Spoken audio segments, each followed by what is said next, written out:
a esta primera edición de Radio Análisis cuando son las 8:37 de la mañana de este jueves 19 de octubre de 2023. Pasamos de inmediato a saludar a nuestros invitados del día de hoy. Un panel de sociólogos, podríamos decir, muy pertinente también para los temas que vamos a analizar. Claudia Vives, magíster en estudio de género, socióloga también y amiga de la casa, podríamos decir, como parte de su currículum. Claudia, ¿cómo estás? Bien, Monserrat, ¿cómo estás? Buenos días. Buenos días, Octavio. Bueno, Octavio Avendaño, director de la Escuela de Sociología de la Universidad de Chile, doctor en Ciencias Políticas. Octavio, ¿cómo estás? Buen día. Buenos días, Monserrat. Un poco averiado. Buenos días también, Claudia. Mucho gusto.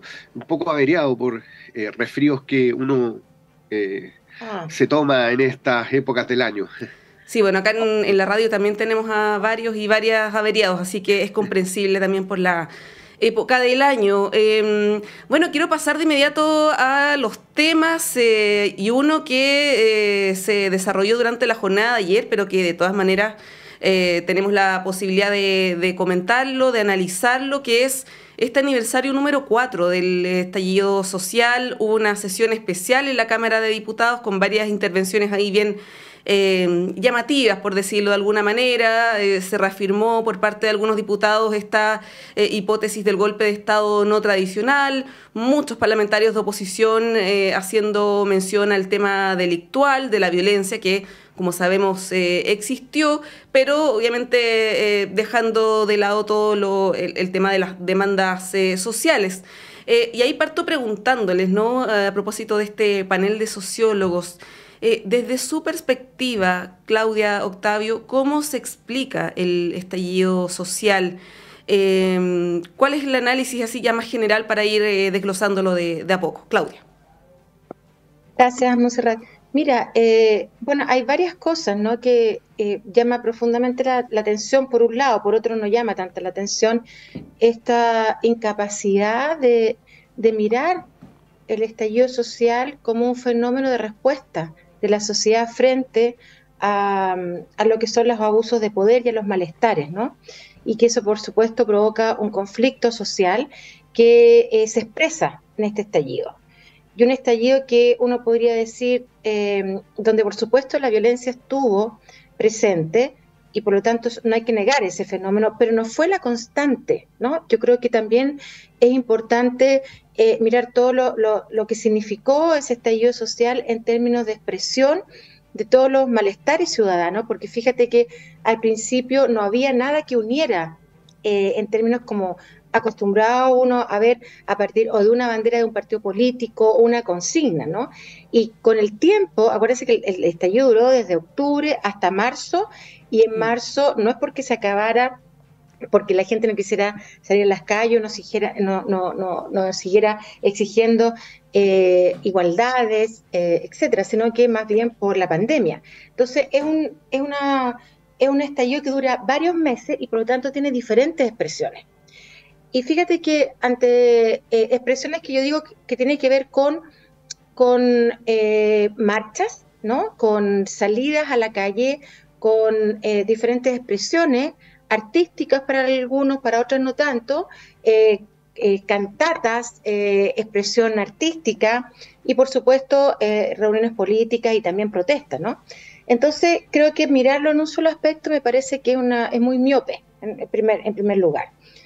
Lo segundo y para pasar la palabra por supuesto a Octavio, es que a mí me parece que eso da respuesta, es una expresión, ¿no?, una expresión de algo. Es lo primero que uno se tiene que preguntar. ¿Qué significa esto que está pasando? ¿Qué expresa? Y fíjate que con el transcurso de los meses, de la semana, expresó que había una necesidad de cambios que se podían viabilizar en la Constitución. Porque también hay un discurso instalado por la clase política que daba cuenta de que muchos de los cambios que inclusive los mismos miembros de la política, ¿no?, los militantes, los que se expresaban en el Parlamento, no podían realizar producto que la Constitución no lo permitía. Entonces se logra configurar un relato donde dice, bueno, pareciera ser que la Constitución nos puede ayudar a esto. Y yo creo que esa es una primera cuestión. Acuérdate que hubo intentos de algunos plebiscitos en el propio diciembre, cuando hubo una serie de alcaldes de derecha, de centro e izquierda, que pusieron de acuerdo a decir, mire, esto es una forma que ya estaba en el acuerdo 15N, pero ya se venía hablando, es una forma de solución al conflicto, no es la guerra. Quiero ponerlo así en términos también de lo que está pasando hoy día en el contexto mundial, ¿no? Es decir, una forma de resolución del conflicto va a ser a través de la escritura, en este caso, de una constitución, a partir de todo lo que ya sabemos que sucedió tanto en la constituyente como en este proceso constitucional. Y eso me parece que deriva a que esta cosa de hoy día, ¿no? Y sobre todo que apareció ayer en los medios, de decir que este fue un golpe de Estado fallido, a mí me parece que no al lugar, digamos, ¿no? Porque justamente una de las características del estallido social es que no hubo un solo grupo político que pudiera dar cuenta de que representaba ese estallido social. Justamente da cuenta de esta crisis política que a mi juicio sigue hasta el día de hoy, ¿no? Una crisis también de las instituciones de mucho tiempo, los partidos políticos, la Iglesia Católica, la Iglesia Evangélica, las Fuerzas Armadas, Carabineros, ¿no? Hay yo diría por mucho tiempo hay una serie de situaciones que van desprestigiando estas instituciones y además se suma a ello todo lo que los casos de corrupción y abuso de poder, para ponerle un nombre general, ¿no? Que producen conflicto social y por lo tanto malestares. Sí, Octavio, ¿cómo ves tú el escenario? Porque claro, ayer se conmemoraron estos 4 años del 18 de octubre, pero también hay que recordar el 25 de octubre, que quizás es incluso más relevante para estos efectos que el mismo 18. ¿Cuál es tu interpretación, tu mirada al respecto? Bueno, coincido con que se trata de la expresión de un malestar no resuelto y de un cúmulo de tensiones tampoco resueltas que se venían acumulando desde hace varios años. De hecho, hay un antecedente previo al estallido social, que son las movilizaciones del 2011, que no se concentraron solo en el ámbito educacional. Recordemos que en ese contexto tuvimos movilizaciones en las regiones, partiendo por Magallanes, siguiendo con Calama y posteriormente Aysén. A ellos se agregan las movilizaciones ambientales en contra del proyecto Hidroaysén y otras movilizaciones que se fueron concatenando en el marco de lo que fueron también las movilizaciones estudiantiles. De manera que hay un antecedente de lo que va a ser el estallido. Desde luego es mucho más intenso, la duración, coincido con Claudia, se extiende hasta el mes de marzo. De hecho, recuerdo que ya estábamos en pandemia, estábamos con los resguardos en materia sanitaria y todavía quedaban algunos focos de conflicto en ciudades importantes como Antofagasta, hacia fines de marzo, principios de abril del año 2020. En ese sentido se trata desde luego, de un acontecimiento que genera un punto de inflexión a nivel de las instituciones políticas, a nivel del modelo de desarrollo que se ve profundamente interpelado, y en otros aspectos que tienen que ver con lo constitucional, que ya se venían planteando alternativas desde al menos el 2010-2011 sobre promover un proceso de cambio de la Constitución a través de un ejercicio participativo o a través de experiencias de participación y de deliberación ciudadana. Se hablaba de los plebiscitos vinculantes, se comenzó a hablar de asamblea constituyente y bueno, ya existían algunos antecedentes, además de tensiones y demandas no resueltas, que se entremezclaron con situaciones coyunturales que se dieron entre el año 2018 y 2019. Recordemos que el gobierno de Piñera intensificó las medidas represivas, gobernó de manera cuasi autoritaria entre el 2018 y el 2019, al no dar respuesta a muchas de las demandas ciudadanas, sino que más bien responder con la represión, con la lógica de la represión en el conflicto en la zona de la Araucanía, en los conflictos en materia educacional, del colegio de profesores o de los profesores, de los estudiantes secundarios, los conflictos ambientales, hasta llegar a esta situación que se genera en torno al mes de octubre y que coincide con el alza del precio de la locomoción colectiva, particularmente del metro. De manera que son diversos los factores que están incidiendo. Hay factores que son de carácter económico-social, hay factores que son de carácter político-institucional. La institucionalidad ya no estaba logrando absorber o canalizar las situaciones de conflicto que se venían dando previamente. Y hay otras situaciones que tienen que ver con identidades o la presión y el posicionamiento de algunos grupos sociales. Coincido también con Claudia en relación a que el estallido fue, desde que se produce en el mes de octubre hasta marzo del 2020, fue una gran oportunidad de posicionamiento del espacio público por parte de la ciudadanía. Además, que hay que destacar algo que muchas veces se omite, que el estallido social no se concentró en la región metropolitana, cosa que también desmiente la tesis del golpe blando o golpe como se le quiera denominar. Es un movimiento, es un estallido que se propaga por todo el país, hasta los lugares más recónditos vamos a tener movilizaciones, marchas y manifestaciones por parte de la ciudadanía. Es una ciudadanía que se expresa de manera transversal, tanto desde el punto de vista social como desde el punto de vista político, y desde luego tiene esta connotación de carácter nacional. Las movilizaciones, incluso en otras regiones o en otras ciudades, fueron o llegaron a ser mucho más intensas que las que se produjeron en la región metropolitana o en Santiago en particular. Y respecto a lo que se ha venido manifestando en el último tiempo, es absolutamente improcedente decir que aquí hubo un intento de golpe.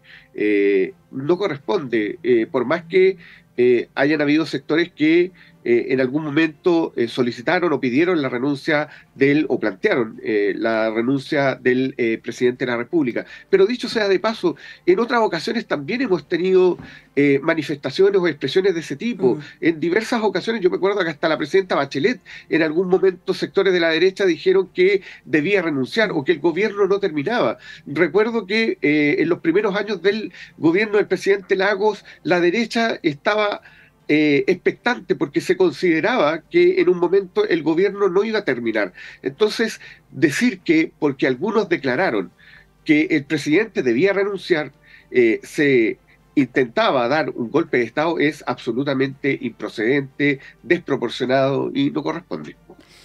Sí, bueno, a propósito de sociólogos, nosotros ayer hablamos con Manuel Canales y él hablaba un poco del rol de la clase dirigente, ¿no? La clase política, como lo queramos llamar, y de sentimientos que persisten en la sociedad como rabia, como impotencia, conformismo, que eso también lo han mostrado algunas encuestas, como la encuesta Criteria, por ejemplo, que develó que un 67% de los encuestados y los menores de 40, un 69%, cree que todavía hay razones para salir a manifestarse. Ahí uno podría también interpretar por qué eso no ocurre, ¿no? Hay varias razones, entre ellas un cansancio, por cierto.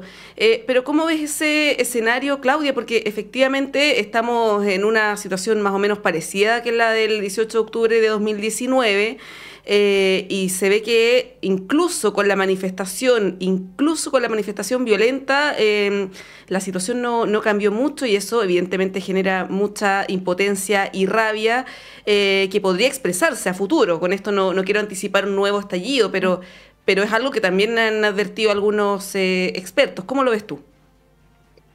Mira, me tocó escribir una columna esta semana sobre la relación entre yo elegí escribir sobre estallido social y las demandas prioritarias. Y cuando Octavio hace esta contextualización, ¿no? En términos también de histórica, es decir, desde cuándo vienen todo este tipo de protestas, demandas, que además algunas de ellas han sido demandas identitarias. A mí me parece eso de repente muy curioso, porque es como si lo identitario tuviera algo malo, ¿no? Cuando el identitario justamente da cuenta de aquellos espacios, temas, problemáticas que se relacionan con todo el país, pero que las toma un grupo, ¿no? Porque estábamos acostumbrados a, por ejemplo, a solamente tener demanda en el campo de los derechos económicos, sociales y políticos más tradicionales. Entonces ahí también se cae esta historia de lo identitario en el sentido de mirarlo negativamente. Yo creo que los temas identitarios también son muy positivos. A mí, yo creo que hay que ir a una pregunta básica de qué cambio estamos hablando, ¿no? ¿Qué cambios se pedían en la sociedad chilena? Y cuando se llenan las calles de Chile, y qué bueno que Octavio recordó, y me parece súper bien recordar que esto ocurrió en todo el país, ¿no? Se llenan no con necesidad de hacer una revolución, en el sentido de una revolución pensada en el siglo XX, ¿no? Como las conocíamos, sino que más bien lo que va instalando la ciudadanía, que alza su voz, y la voz la alza juntándose, ¿no? Que también es interesante porque es agrupando colectivos y seres humanos y humanas que se juntan, ¿no? para protestar. Pacíficamente, la mayoría de las veces, ¿no? Hay que ver eso en términos bien concretos. Y entonces ahí lo que se planteaba, y yo insisto, era la idea del abuso de poder. Y el abuso de poder lo que trae consigo mismo es un descontento, es tener conciencia de las desigualdades, y es por lo tanto tener una expectativa de cambio. Y cuando digo el cambio, me refiero a que es un cambio respecto a las colusiones. Acuérdense, aparte de lo que decía el colega, están también las colusiones en torno al pollo, al papel higiénico, a los medicamentos. O sea, son cuestiones muy concretas que van afectando la vida de las personas, de las familias. Y esas necesidades concretas que tienen que ser satisfechas, hasta el día de hoy no han sido satisfechas, ¿no? Queda esta sensación, lo que tú decías de Manuel, ¿no? Esta sensación de desencanto permanente, producto de una falta de relación entre la sociedad y los quienes dirigen. Y a eso, fíjate que yo quería agregarle algo que yo siempre lo recuerdo porque me tocó participar activamente de aquello, es que cuando había marchas y protestas, al mismo tiempo hubo alrededor de 2.000 cabildos ciudadanos autoconvocados, es decir, la gente se juntó espontáneamente a conversar, no se juntó espontáneamente a destruir algo, ¿no? No sé si me entienden. Sí. Es decir, la conversación se instala también en un proceso de crisis, y eso habla de una sociedad que es capaz también de tener ciertos mecanismos yo diría, de resolución de conflictos que sean pacíficos. Lo que pasa es que esa conversación que quedó expresada en múltiples informes, en diferentes instancias, no es escuchada del todo, y aquí vamos a la legitimidad de las instituciones. No es escuchado por las instituciones clásicas, ¿no? de la sociedad, y entonces hay una falta de confianza en las instituciones que ya venía desde un tiempo atrás. Incluso yo planteo que viene desde el año 98 con el informe que hace el Programa de Naciones Unidas sobre los malestares. ¿De acuerdo, Octavio? Que claramente ahí lo que hace es decir, miren, aquí hay una sociedad, es una radiografía bien descarnada la que hace el PNUD, una sociedad que... Las paradojas de la modernización. Muy claro. Las paradojas de la modernización, gracias por recordarme el título. Las paradojas de la modernización, y lo que dice, ok, hay un crecimiento, hay un cambio de modelo económico, bueno, pero ¿qué está pasando con ese cambio de modelo económico en la sociedad chilena? Y entonces vemos, hasta el día de hoy, Montserrat, vemos que siguen existiendo los 4 pilares, digamos, yo diría, de manifestación de las desigualdades: la salud, la educación, las pensiones, y se suma el tema de la seguridad como un nuevo fenómeno fuerte, ¿no? en Chile. Entonces, lo que hay aquí es que, y después, bueno, están los libros de Tomás Mulián, de Alberto Mayol, etcétera. Hay una serie de autores que van diciendo, mire, aquí hay un descontento, aquí está pasando algo, y esto explota, por decirlo de alguna manera, con el estallido social. Entonces, aquí lo que aparece también es que cuando hay una crisis de las instituciones que no son capaces de dar respuesta a estas demandas, lo que sucede es que hay una deslegitimidad, que es lo que nos pasó con Carabineros y con las Fuerzas Armadas, que también se vieron involucrados en procesos de corrupción. Y lo último, para decir solamente, y entonces quienes nos representan, que acuerde que lo interesante del proceso constituyente, el primer proceso, es que justamente lo que aparece en la ciudadanía es aquella masa, ¿no? Independiente. porque fíjense que solamente el 2,9% de las personas en Chile militan en un partido político, ¿no? Frente a los 15 millones y tantos que no militan. Entonces, son situaciones que uno tiene que mirarla, observarla, y también se tiene que trabajar en torno a eso, porque las demandas prioritarias expresadas en ese proceso de estallido social aún no ha sido cubierta, y la nueva Constitución tampoco las va a satisfacer, porque las constituciones tienen que ir con principios generales, y ya sabemos ahí toda la discusión que hay hoy en día. Entonces, creo que es importante ir viendo, ¿no?, el por qué nace, desde cuándo nace, y qué ha pasado en el intertanto con las instituciones que tenían cierta legitimidad y que hoy día están totalmente deslegitimadas. Salvo Carabineros, que subió, ¿no? Subió su apoyo. Bueno, las radios siempre hemos estado muy bien valoradas, ¿eh? Eso no ha cambiado mucho. Bueno, sí, por eso no las nombré como las más valoradas. Sí, sí sé, solamente estoy pero haciendo los medios de autobombo. comunicación bajan, en general bajan en términos de confianza, si uno los compara con aquellas encuestas que se hacían en los años 90 de Subcopesa y otras, donde mostraban a los medios y a otras instituciones bien valoradas por parte de la ciudadanía. Con el tiempo han ido bajando, con excepción de la radio, pero lo que es prensa escrita, lo que es televisión, va perdiendo credibilidad en la opinión pública. Aquí me gustaría nuevamente destacar algunos antecedentes, porque si uno analiza la dinámica de conflictividad en Chile desde los años 90 hasta el momento mismo del estallido, se va encontrando que hay una variación muy sustantiva, muy significativa. Todos los conflictos que se comienzan a desencadenar a partir del año 94 hasta aproximadamente el año 2010 son conflictos sectoriales que se resuelven normalmente a través de mesas de negociación. Vale decir, hay un marco institucional que permite canalizar esas situaciones de conflicto, dada la naturaleza de los conflictos. Son conflictos sectoriales, demandas concretas, específicas, que se terminan resolviendo normalmente a través de mesas de negociación. Esto se comienza a alterar, esta dinámica se comienza a alterar cuando aparecen los conflictos de los subcontratistas, el año 2006-2007 de la minería, cuando aparece la demanda del movimiento estudiantil secundario del año 2006, hasta llegar a las movilizaciones del 2011, donde vamos a observar de que la dinámica de conflictos es completamente distinta a las 2 décadas anteriores. Cuando se han producido movilizaciones en Magallanes, en Calama, en Aysén, cuando se han producido movilizaciones por los temas ambientales y por el tema educacional, la demanda comienza a ser transversal y mucho más convocante. Ya no son sectores específicos quienes se movilizan, sino que es el conjunto de la ciudadanía, o una ciudadanía que se expresa de manera transversal.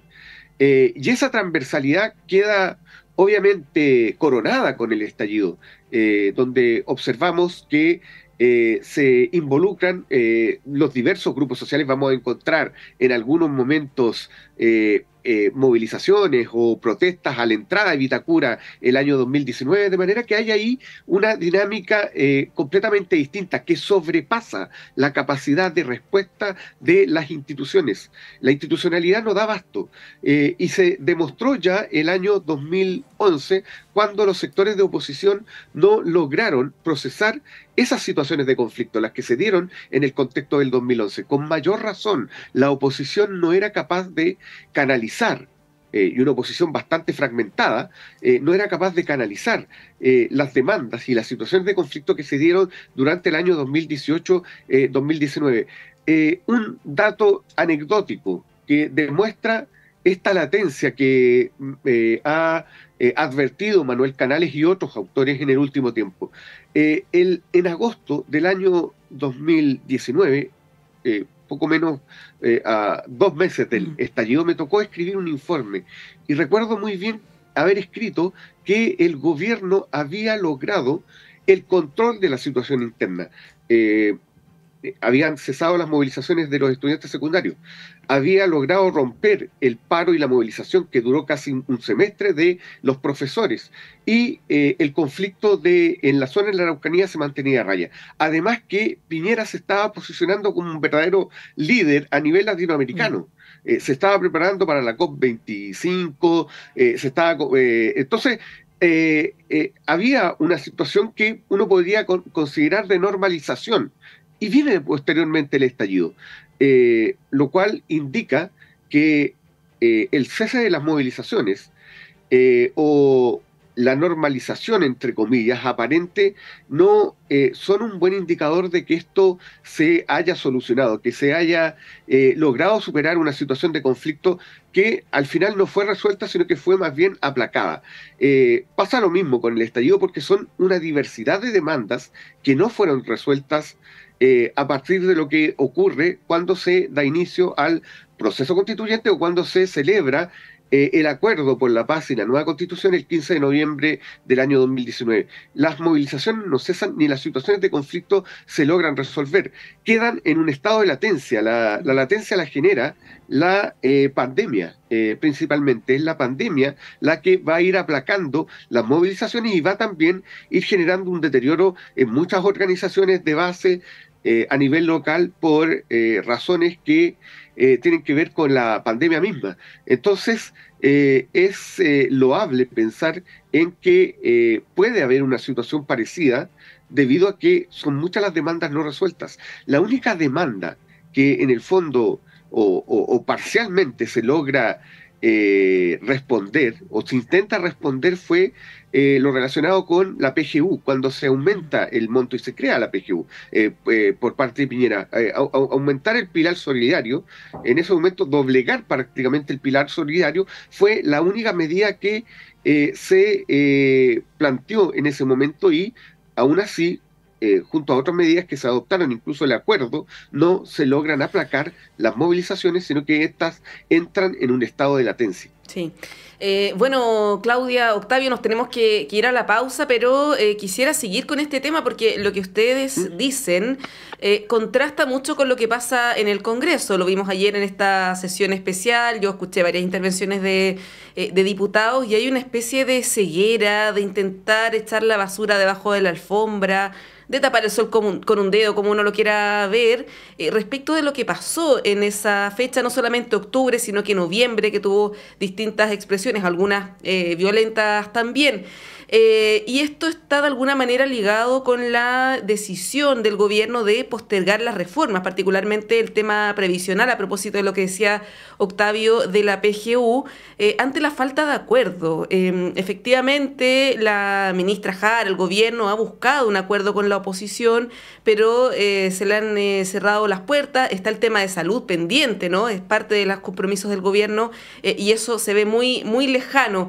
Les quiero proponer que analicemos este tema, pero a la vuelta de la pausa, porque ya son las 9:05, hacemos un breve corte y volvemos en unos minutos.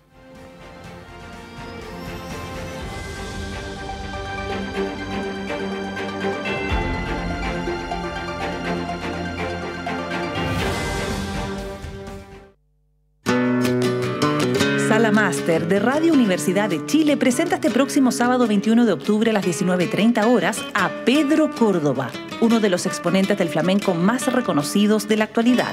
Este artista se destaca por ser intérprete y haber colaborado en diversas compañías con destacados bailadores y coreógrafos de la escena flamenca. Ha hecho colaboraciones tanto con guitarristas como Diego del Morado y Antonio Rey y ha compartido escenario con artistas de la talla de Enrique Morente, Joaquín Grilo, Chicuelo y Javier Latorre. Se ha presentado en varios y prestigiosos festivales con sus propios espectáculos de flamenco y su baile destaca por su musicalidad, sentido del ritmo y una estética moderna que lo diferencia de sus pares. Los dejamos cordialmente invitados para este sábado 21 de octubre a las 19:30 horas a disfrutar la música y el talento del bailador Pedro Córdoba en Sala Máster. Miguel Claro 509, Providencia. Entradas a la venta en tablaoenciclo@gmail.com.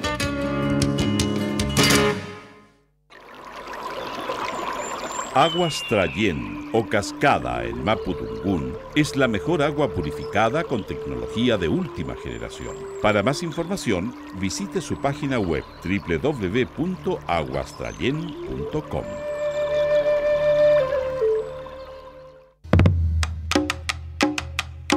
Sala Máster de Radio Universidad de Chile presenta este próximo jueves 19 de octubre a las 19:30 horas al grupo chileno Imaginación, Con más de 15 años de trayectoria desarrollando la nueva música latinoamericana, este grupo realizará un concierto donde recorrerán gran parte de su repertorio, abarcando sus 2 discos, No Exista Olvido, editado el año 2019, y Travesías en Espiral, publicado el año 2022. Además, sumarán su exitoso single La Mafa, lanzado este año, y nos regalarán un adelanto de su próximo álbum. Para coronar este encuentro, abrirá la jornada la destacada escritora y cantautora mapuche Daniela Millaleo junto a su banda. Los dejamos cordialmente invitados para este jueves 19 de octubre a las 19:30 horas a disfrutar los sonidos y paisajes musicales del Grupo Nacional Imaginación en Sala Máster, Miguel Claro 509, Providencia. Entradas a la venta en Portal Ticket.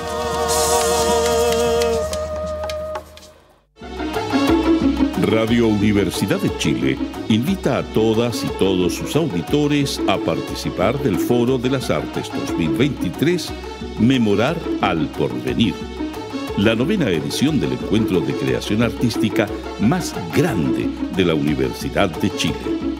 Más de 40 actividades gratuitas como obras de teatro, conciertos musicales, talleres, performances, exposiciones e instalaciones artísticas se realizarán entre el 12 y el 28 de octubre. No te quedes fuera y visita el sitio web www.forodelasartes.cl y el Instagram @forodelasartes para conocer todos los detalles sobre la programación.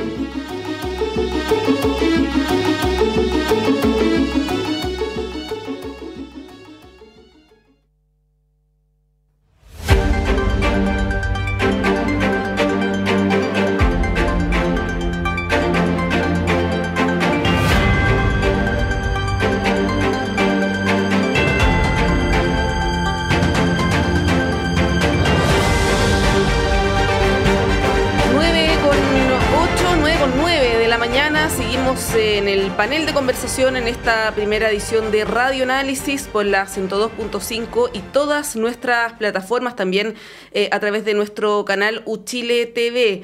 Estamos con Claudia Dides y Octavio Avendaño. Yo les había propuesto enlazar el tema del estallido social con la agenda legislativa, el escaso avance que ha tenido también la agenda, el proyecto del presidente Gabriel Boric. Sabemos que en un principio el gobierno se la jugó por esperar el resultado del plebiscito del 4 de septiembre, con el resultado que todos conocemos.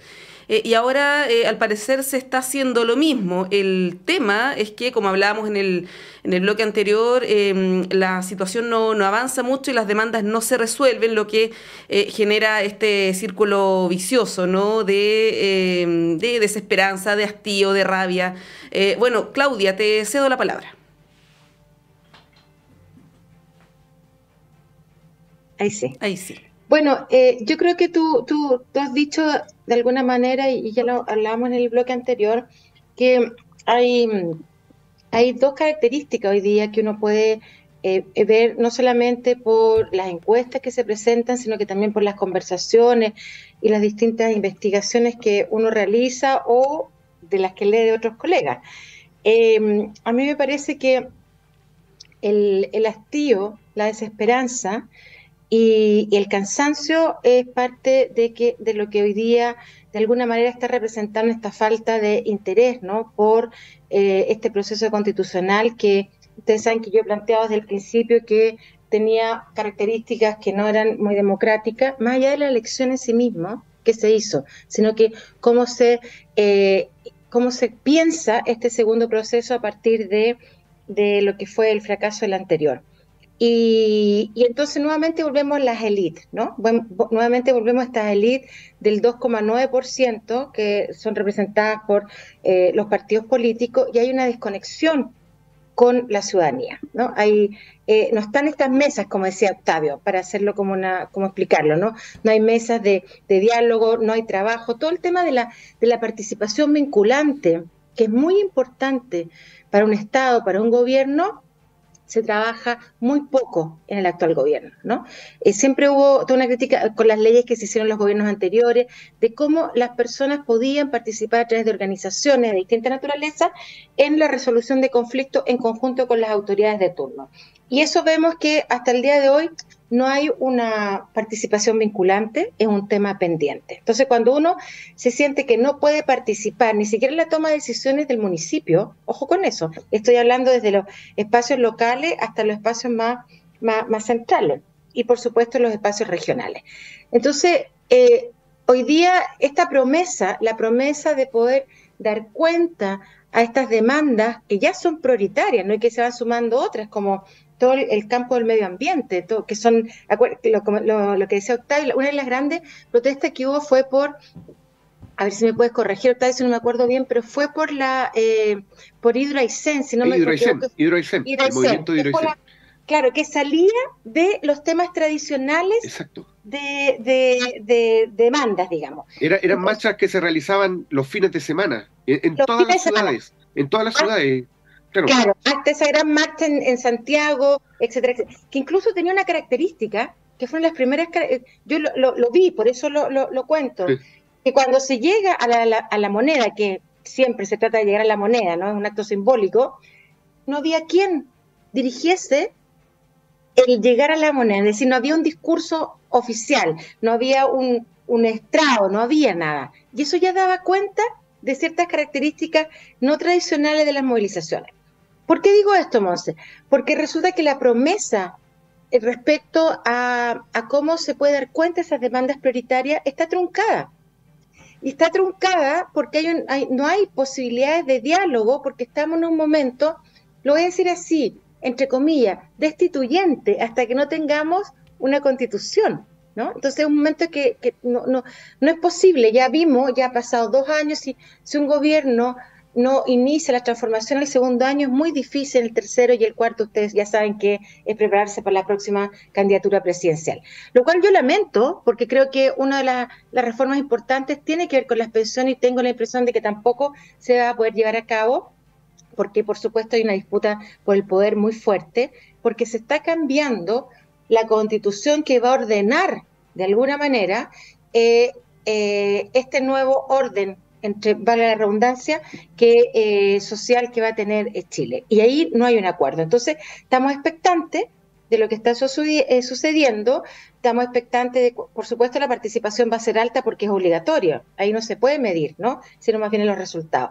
Entonces, yo creo que hay datos que son bien preocupantes y que además hay un dato más, que el crecimiento económico en Chile, y el otro día veía unos datos del FMI, va a ser igual bajo el próximo año. Esos son por lo menos los datos que hay hasta ahora. Ustedes saben que, y puede cambiar ahora en el contexto de esta guerra nueva que hay, que ha producido el conflicto entre Israel y Hamas.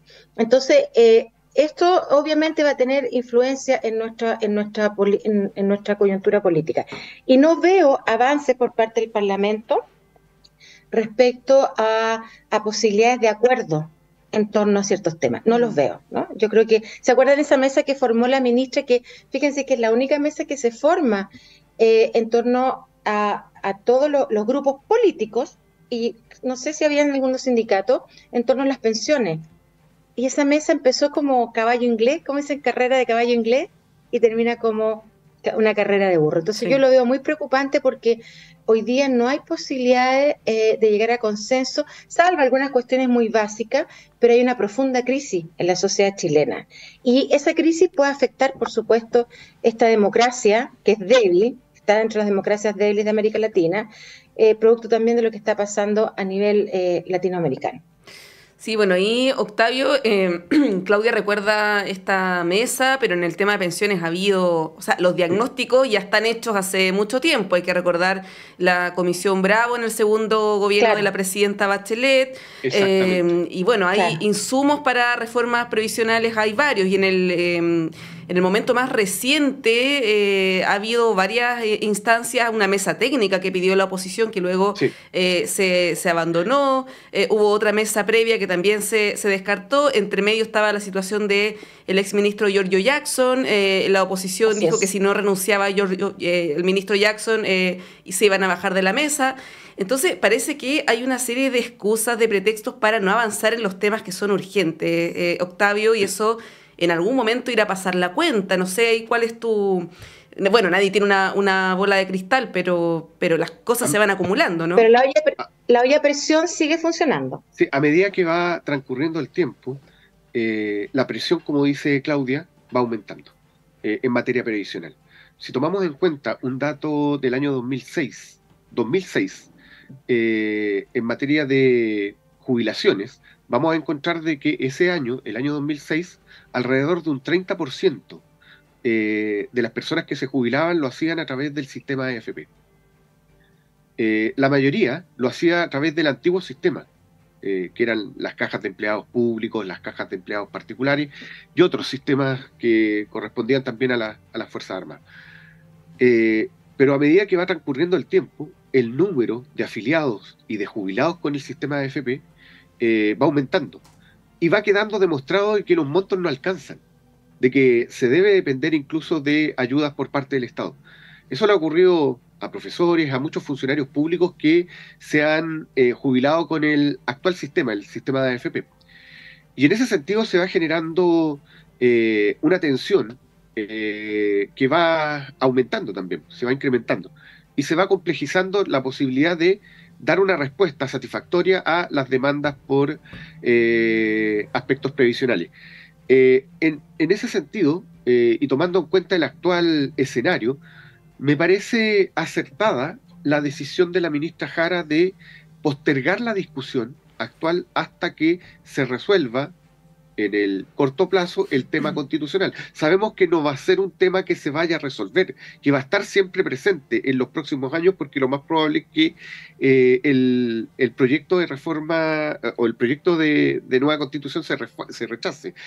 Si es que no se rechaza antes también, si es que no se rechaza en la misma en el mismo consejo.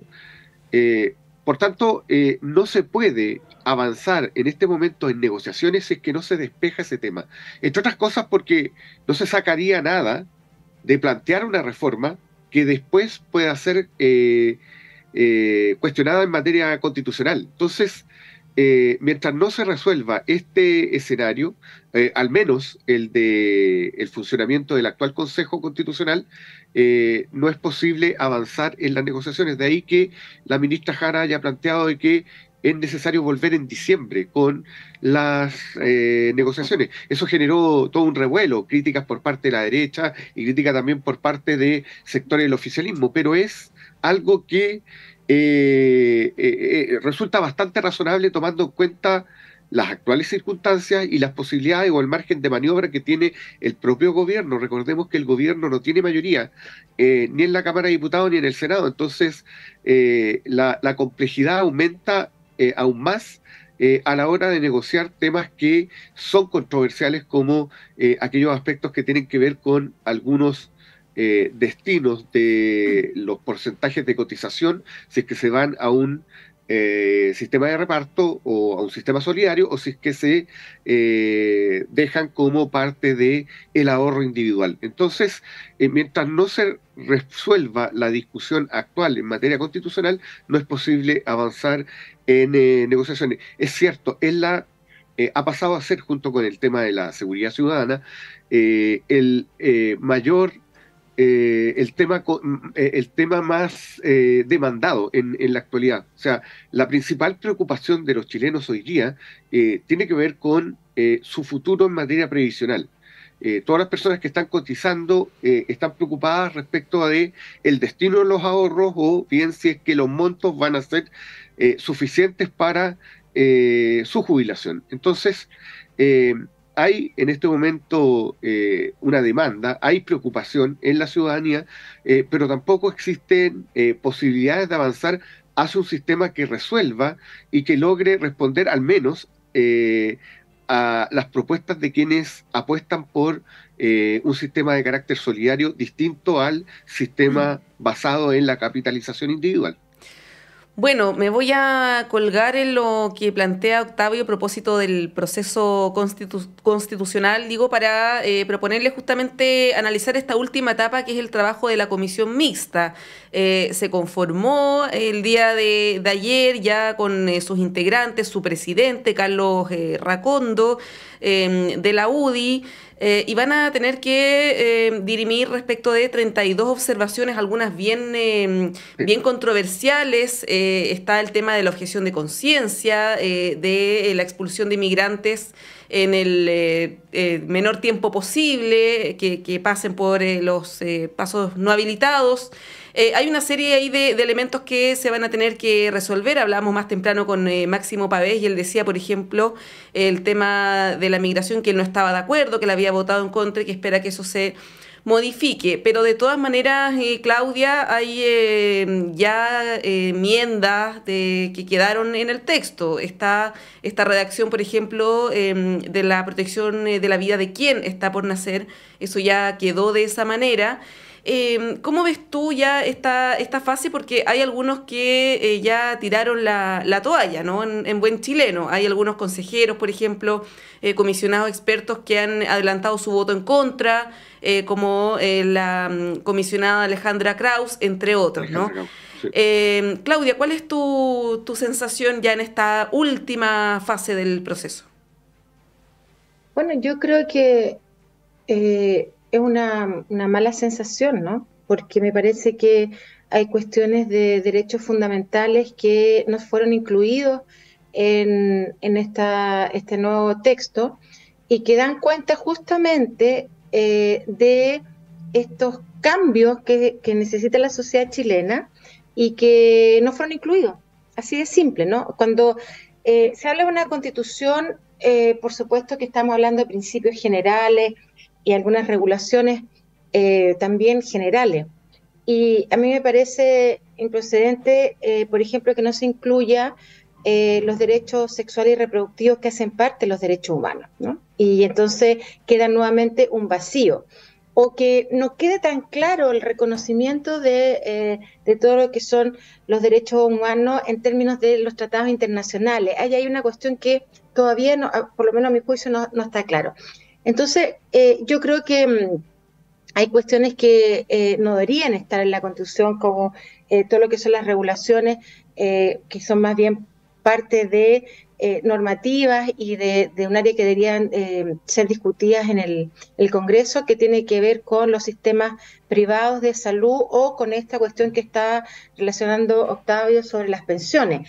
Es también el derecho a huelga, ¿no? Hay varias cuestiones y por supuesto el tema de las migraciones, porque además el tema de las migraciones, fíjate, es una cuestión con la que vamos a tener que aprender a convivir porque hace parte de la historia de la humanidad y vamos a tener muchos más grupos emigrando a diferentes espacios, no solamente ya por lo que hemos conocido por temas políticos, ¿no? Y económicos, sino también por situaciones de cambio climático donde simplemente ya no puedan vivir grupos de personas o sea por sequía o inundaciones, etcétera.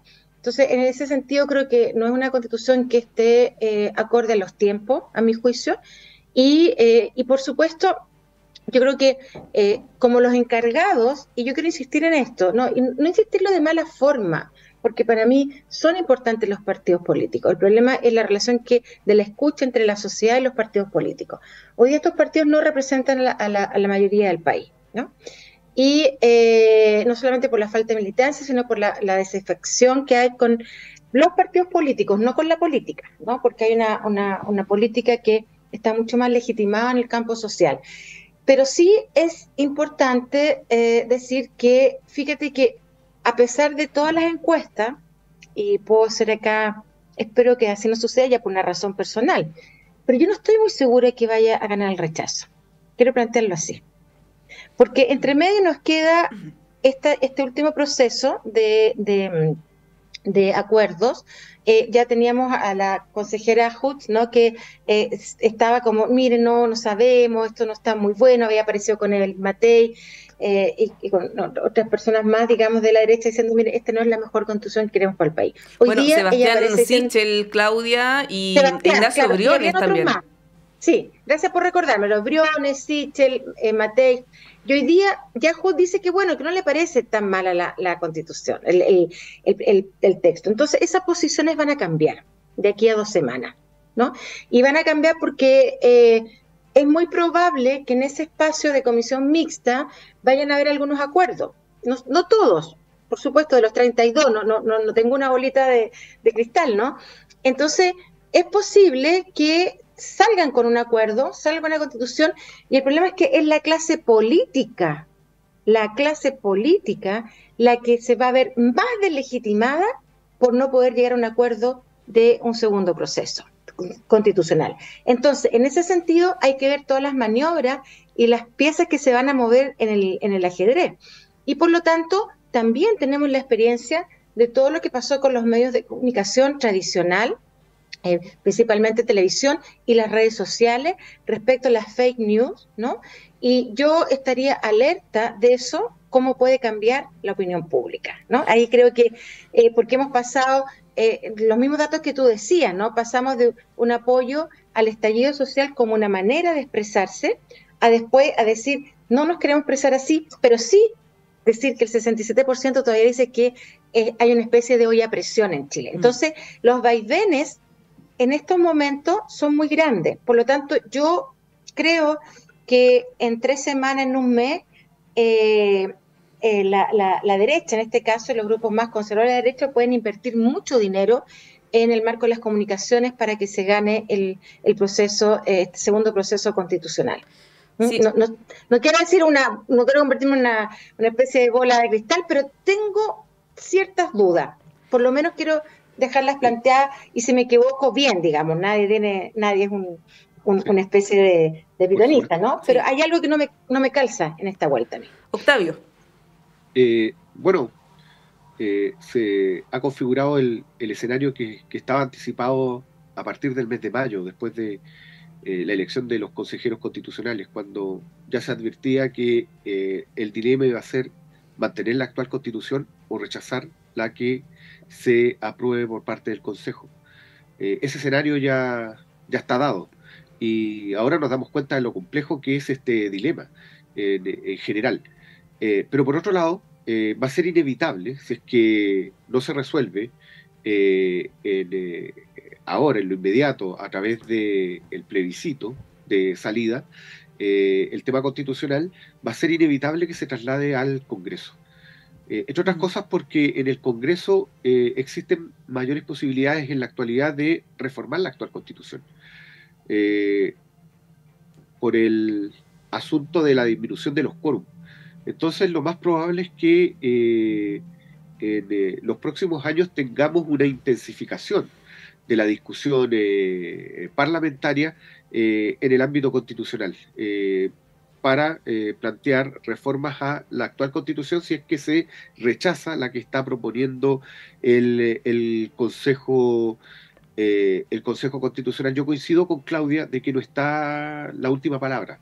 Esto se puede aprobar o se puede rechazar. Va a ser bien incierto el escenario, básicamente por el comportamiento que ha tenido la derecha, y también porque se están configurando dos bloques. Un bloque que va desde el centro pasando por la centroizquierda hasta la izquierda, desde la Democracia Cristiana hasta el resto de las organizaciones de izquierda, y el bloque de la derecha, donde nuevamente vemos que Evópolis y los sectores más moderados de Chile Vamos se están cuadrando con el proyecto de republicanos, en el fondo, o terminen apoyando, terminen diciendo, como lo ha planteado la dirigente Gloria Hood, que en realidad no es tan malo el texto y se puede resolver en lo inmediato aprobando lo que ha planteado el Consejo. Entonces el escenario es mucho más complejo que el que anticipábamos en el mes de mayo en este momento. No estamos preparados, no estamos tan preparados para la aprobación como si estamos preparados para el escenario que se configuraría si es que se rechaza el nuevo texto. Pero ¿qué pasa si se aprueba? Ese escenario no está despejado. Yo no he visto a nadie que esté proponiendo líneas de acción una vez que se apruebe la propuesta que actualmente se está discutiendo en el Consejo y que pasó a la Comisión Mixta. Entonces, ahí se abre una gran interrogante para los próximos meses. Sí, bueno, y si se aprueba, como decía Luis Silva, con un 51%, también sería un escenario bien complejo desde el punto de vista también de la convivencia cívica, la polarización que venimos viendo hace harto rato. Quedan 2 meses casi exactos para el plebiscito, pero para que ya culmine este proceso quedan poco más de 2 semanas, así que los plazos ahí son bien acotados. Y los plazos también de este programa los son, ya nos pasamos un poquito de la hora, así que despedirlos. Claudia Vives, que tengas un excelente día. A Octavia y a Montserrat, y muchas gracias por la invitación. Y Octavio Avendaño, cuídate ese resfrío. Sí, nos vemos pronto. Gracias. Que tengan buen día, gracias. Bueno, chao. 9:32, hacemos un breve corte, volvemos